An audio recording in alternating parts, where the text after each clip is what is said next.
video, tuturuan ko kayo kung paano ba hindi makita sa Facebook ng mga friends natin na online tayo. So, super dali lang nito guys. Ang gagawin nyo lang, i-open nyo lang yung Facebook ninyo. Ayan, tas punta lang kayo dun sa 3 line sa taas.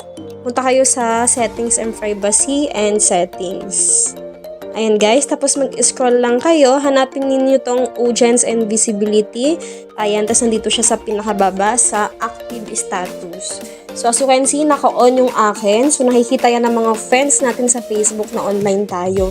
Pero kung gusto ninyo guys na hindi nila nakikita na online tayo or may green dots sa Facebook natin, which is ang meaning is naka-online tayo, i-close mo lang yan. Tapos, i-click mo lang yung turn off.